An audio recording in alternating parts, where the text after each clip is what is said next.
Call the honourable member for Jelly-Rand. Thank you, Mr Deputy Speaker.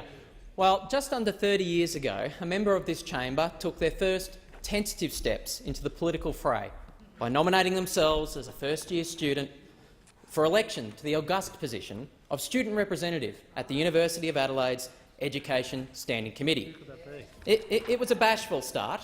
The member in question couldn't manage to include a picture of themselves in their materials. That being said, they did provide an election statement, a formal statement of their raison d'etre for running for election.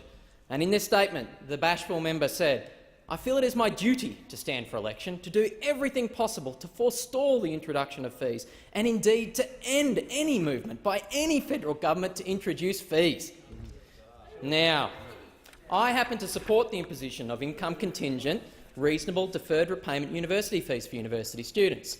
But I do understand that 30 years ago, many idealistic young Labor members opposed fees of this kind. The extraordinary thing is that this election statement, was not made by a Labor MP.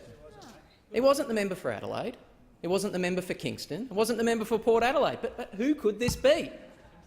Well, it's the Education Minister, Christopher Pyne. Now, how could this be? How could this be? Did the Education Minister undergo an ideological epiphany from student socialist to high Tory over the past 30 years? Or is there another explanation? Well, the Education Minister's comments in a recent interview with the ABC's Frank Kelly about another coalition MP's awkward history in student politics might be enlightening in this regard. Christopher Pyne, the Education Minister's explanation for the disconnect between these historical comments and the government's current policy was, quote, "You don't get elected as a student politician by saying the opposite to what the voters in your university are thinking." Fast forward 30 years, and this is exactly the contemptuous, cynical, deceptive approach that the minister is taking in his latest elected office.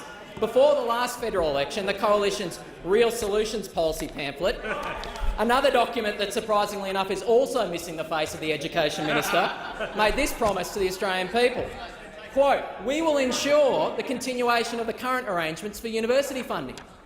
The Education Minister made the meaning of this commitment crystal clear when he gave an interview on Sky News in November of just last year after the election, responding when asked whether he would like to raise university fees, quote, "I'm not even considering it because we promised we wouldn't." And Tony Abbott made it very clear before the last election that we would keep our promises. Well, 6 months later comes a federal budget, and Australians have found that the word of the federal Education Minister is worth just as little as the word of the student politician. A cut of $1.9 billion in Commonwealth funding for university places. A broken promise that will force universities to start raising fees. For Australian students, this means hikes in the cost of their degrees of at least 30%, just to replace what the government's broken promise has taken out. It means engineering students will be paying up to 58% more to make up for the cut, or nursing students paying 24% more for their nursing degrees. And our environmental studies students will have to pay 110% more to study their courses. But even more fundamentally, the deregulation of fees means that universities can charge whatever they would like for these degrees. If the market will bear over $100,000 for a law degree, as they do at the University of Melbourne, that's what students will pay. And we saw in WA today that we're already seeing more $100,000 degrees. It's a shift in our higher education system towards the rich and away from the smart. It means our bright young students from disadvantaged families will learn that it's money, not merit, that determines their future. It means our universities will cater for a narrow elite, not the egalitarian majority needed by the Australian economy and our society. But this deception didn't end with a budget. No, in the second reading speech of the higher education bills, the Education Minister claimed, quote, "Students will benefit the most." In an interview on the ABC Insiders program, the Education Minister claimed, quote, "Students will always be the winners." Well, if students will always be the winners, why didn't you tell them before the election? Why keep it a secret? If it's so great, make it a vote winner. Well, you have to go back to Victor Hugo to find out the Education Minister's animating political philosophy.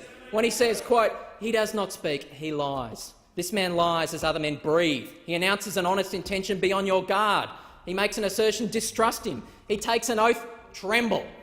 Well, Mr Deputy Speaker, the Australian people didn't vote for these changes at the last election, and they don't want them. The Australian Labor Party will fight these changes every step of the way through this place.